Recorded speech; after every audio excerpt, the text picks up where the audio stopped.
Welcome back to Reviews with Elaine, because I have opinions. And today's opinions will be about The Shadow of Kyoshi by F.C. Yee. So this is the second in the duology of the Kyoshi stories. It's a spin-off novel from the Avatar: The Last Airbender universe. And I will say, I think this one is an even better carrier of the torch of the themes and depth of the original cartoon than the first book was. So yeah, this is a sequel, so as usual, I want to warn you, there will be some spoilers for book one in this video. I try my best to keep out spoilers from the book I'm talking about, but it's really hard to talk about sequels without mentioning shit that happened in book one. So if you have not read The Rise of Kyoshi and are planning to, maybe pause this video, go read that book, and then come back to me afterwards. But for those of you still here, The Shadow of Kyoshi picks up a couple of years after the events of book one. She has settled into being the Avatar and is going about her Avatarly business. She is decidedly more interested in some elements of the job than others. Like, she's happy to fight battles, to take out bandits, to deal with threats to the different nations, but she has been aggressively avoiding the diplomatic duties associated with her avatarship. But when she gets a request from the Fire Lord to come to the palace for an important festival, she agrees. Mainly because she knows that Ranji will be there. She hasn't seen Ranji since the end of book one, when the girl took her mother to the Northern Water Tribe for healing, and Kyoshi is hoping their relationship will pick up where it left off, as best friends and romantic partners. But there's trouble brewing in the Fire Nation, and when a figure from Kyoshi's past appears in the last place she expected to find him, Kyoshi will have to figure out exactly what kind of avatar she's going to be. And I continue being so fascinated with how this book expands on the themes, world building, and complexities of the original cartoon, while also completely making something new and original out of this material. Like, this is exactly what the absolute best of fan fiction can do. And yeah, I would argue that expanded universes are, in their own way, fan fiction. But one thing I loved about book one was the exploration of Kyoshi breaking a norm that is completely different from the norm we knew from the cartoon. But you can still see how we got from point A to point B. And that really continues here, if anything more so. A lot of this book is about Kyoshi dealing with the you should be doing this sort of thing, but you aren't. And these are things that we never actually saw Aang do. Like, it was, he was never showing up at, diplomatic functions to negotiate with everybody. Like, he's a 12-year-old. But this is also, but that was also because the world that we see Aang in is the world that Kyoshi lived in, but cracked open completely and is completely rewritten. And you can definitely see the memories in Aang of, like, that's what he would eventually be supposed to be doing. Like, he's invited to fancy parties and stuff, but he just doesn't really do anything there. And so it's so odd and at the same time perfect to have Kyoshi freaking out and, like, trying to figure out how to be a diplomat at all these parties when, like, her behavior is 100% better than Aang's was in a lot of these events. But this all harkens back to one of the main themes of this book, that there will never be the same world for two different avatars, and therefore there is no proper path for an avatar, because the avatar is who the world needs them to be. But also, it builds on the theme that was from the original cartoon, of the avatar always feeling like they are the wrong avatar for their time, and actually being the exact avatar that is needed in their time. Like, Aang spends a huge portion of the series worried that he's too gentle for what he needs to do. But in the end, that gentleness is what allowed him to end the war.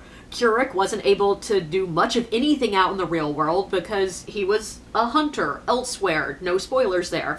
And Kyoshi knows that she doesn't have a diplomatic bone in her body. but she will grow into an avatar that will step in when diplomacy fails. And there is a scene where it's directly addressed in the end, and it's very straightforward, very nail on the head, but it's perfect in that moment. And the moments that these characters fail are moments when they are trying to be the avatar the world expects rather than the avatar that they are destined to be. And it's all just a really clear theme of being who you are and who you're meant to be is more important than matching expectations. And when Kyoshi lets herself be the person that cleans up the mess and makes the hard decisions, she excels. One quick side note here. One of the things that this book does that I did not love is that there are several scenes that really lean into the cringe of Kyoshi breaking etiquette, embarrassing herself, and making incorrect assumptions. And I mean, that is fine. That's part of her journey of trying to figure out how she fits in this world, and specifically in the role that has just been dropped onto her shoulders and that she has none of the training for. But I admit I hated it. I can't stand secondhand embarrassment. And, a lot of this book has secondhand embarrassment. Now, I will give it this. It's not cringe humor. It's never meant to be funny. Or at least doesn't feel like it's meant to be humorous, but the fact that it's instead really high stakes embarrassment sort of in many ways makes it worse. And there are just moments where I felt that deep pit in my stomach, the dread of fucking up, translating from the page into my soul, and it was so big that I had to set the book down and rest. It was too much. And hell, that shows how emotionally invested I was in the book, and I understand why these moments were in the narrative. I just hated them. But yeah, I was super invested in this book. Another thing that this book does that I would usually absolutely hate, there are small spoilers ahead, but they're the kind of small spoilers that if you read book one and are at all capable of predicting a storyline, you probably already know what I'm about to say. But this book takes a character that was initially a likable character who was a good friend of Kyoshi's and by all signs was gonna be one of Kyoshi's companions, and it makes him a villain. And I never like that. It always drives me nuts. And mainly because, to me, it often feels really cheap, and it's one of those things that makes a story feel too grim for me. And often, I objectively just don't buy it. Like, you either expect me to believe that our hero never noticed their friend is secretly plotting their demise, or that something magically changed everything so suddenly for them that they went from being besties to being deadly enemies in like a day. But damn, does it work here. Like, Kyoshi's emotional journey from refusing to accept that Yoon isn't the same person she knew, to understanding of exactly how he's been twisted, the moment we find out things that we didn't know about his backstory before that makes the twisting very believable, and then the timing of when we get the scenes from his point of view. It's all perfect. It gave me the exact amount of pain and trauma to make the twisting believable, and it applied just this touch of supernatural that made it feel logical exactly how far he got twisted, and it left just enough of the original character in it that I fully believed it. I mourned what he had been and what could not be undone alongside Kyoshi. It perfectly put me in her heart seeing these things happening, and it's heartrending. And it all works perfectly with the themes of desire for power versus the acceptance of duty. The themes of being who you are versus who you are expected to be. And the themes of honor and dignity being more than an internal thing, than an external thing. And my favorite themes of all that appear in a lot of Avatar stories, the theme of powerful people abusing the weak and creating monsters through doing so. And there's just this constant flavor of, like, what could have been throughout the entire book. And, like, it's never directly stated. You never have a moment where the scene just breaks down and goes, it could have been like this if this happened. But it's some of the most effective use of tragedy I've seen in books in years, because it's super subtle, and you just feel throughout the entire story. If Janzu had just handled the transition from avatars to slightly different, if Keurig had been more open with his shit, if one fucking person had shown Yoon the slightest bit of kindness at the exact right moment. And then at the very end, there's one more big if that I'm not going to mention because it's sort of spoilers, that sort of shows that the fault really is everyone's, and it's absolutely heartbreaking. And it's even more heartbreaking knowing that Yoon could have been like the best Avatar's companion of all time. That he had all these skills that Kyoshi lacked, and therefore combining the two of them would have created a perfect Avatar. And he could have been there helping her, but instead we get the adverse, the opposite. And it's like watching a rug being woven right in front of your face, where one string has been cut from the pattern and been replaced with barbed wire. It's beautiful. And I would say it gets a really beautiful and fulfilling emotional resolution in the end. And I just love how clearly we see the character of Kyoshi that we would eventually see in the cartoon by the end of this book. Like, book one, you start to see, like, oh yeah, I can see where she develops into the Kyoshi we know. But in this book, you start to really see the Kyoshi we know. But also, there's so much more depth to her than the Kyoshi we know from the cartoon, because, I mean, she's a very passing character in the cartoon. She appears, like, 3 times, and mainly just, you know, to offer sage advice and move on. But the Kyoshi we know in the cartoon is stoic and steady and unyielding. And I love the fact that in these books we get to see the ducks swimming below the surface. So we know that, yeah, she's calm and steady because not because she has absolute trust in herself or never lets anything go, but just because she tends to freeze when panicking. She often isn't sure what to say, and is waiting for a situation to either resolve itself or dissolve to the point that her straightforward aggression will actually be useful. And I'll also say, this one lacked a bit of the humor and lightness that the first one maintained from the original cartoon. So yeah, it is tonally very different than the original Avatar: The Last Airbender. And I'm honestly okay with that. Kyoshi is just a less playful character than Aang ever was, but it does occasionally make tonal oddities when the slightly sillier elements of the cartoon just pop up in this story. Like, we have a hostage situation with dozens of lives threatened. Several people end up dying, and it's pretty gruesome death. There is huge emotional turmoil going on. And there are turtle ducks floating by in the pond behind us. And, like, it's fine because Avatar has always had that tonal oddity. The original cartoon, we have a scene where Sokka is chasing around Momo in this slapstick, cartoonish, like, basically Benny Hill style chase scene. And it's immediately followed by proof of genocide. And it's always been there in this world building. It is just this combination of dark and light.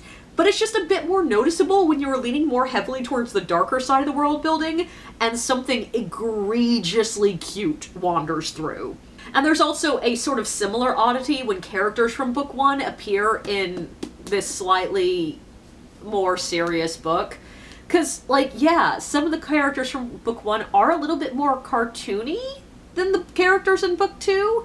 And, like, I hadn't even realized that this book was so much darker, or had gotten so much darker, until they appeared, and I was like, oh yeah, those characters did really have more the vibes of, like, Jet's crew than Zahir's. But I think overall this book did a really good job of juggling the lighter elements of the world building with the darker. And one place that shows beautifully is in some of the lesser antagonists. There are a couple of characters that are introduced. We know right away they're going to be antagonists. There's nothing like spooky or unexpected about that. And they are introduced in this almost cartoonishly villainous way. And then randomly, we get moments of humanization with both of them. We get actual conversations where they openly admit, like, their motivations, what drives them, who they are. And it sort of tips them out of the cartoony into the real world. But then they have moments afterwards where they are once again cartoonishly dark. But now you understand the reasons. And, like, it's not that you approve, but you understand. And it's like the moment that a 2D cartoon suddenly becomes 3D. And it just really works here. But the reason I think this book was absolutely stunning was the writing. I noticed in book 1 that FCE was clearly not afraid to break some rules when it comes to what is considered normal for writing. He is not afraid to ignore conventions and trends of what is considered acceptable in modern YA fantasy. There's head hopping, there are bits that are skipped that are usually things that wouldn't be skipped, and other bits that are included that most authors would skip, and the voice is just slightly unusual for this market in the current era. But I admit, the voice in the first book felt occasionally undercooked, like it was still developing. Sometimes there would be just a phrase or two that I was like, that one needed one more edit.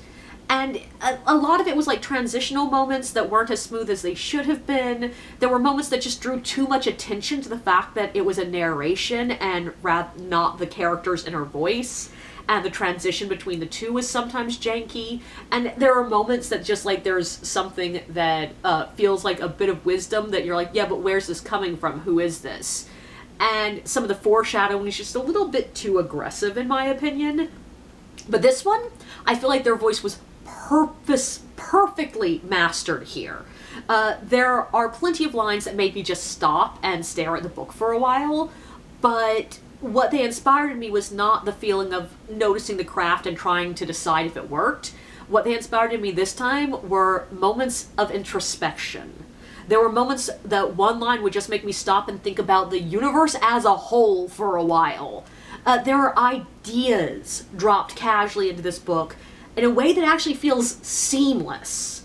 And yeah, sometimes it's directly telling us the themes in a way that most people would consider a bit too ambitious, but I think it works absolutely perfectly because they came at the perfect moment where you could step away and think about how they work throughout the entire book, and think about, do I agree with this saying? Do I disagree with it? And sometimes these moments that come across feeling very wise and you're like, oh, that's good, I might want to share that. The next scene shows that it was sort of wrong. And like, it's beautifully done. These interplays of these gorgeous dramatic lines with the action of the scenes around them.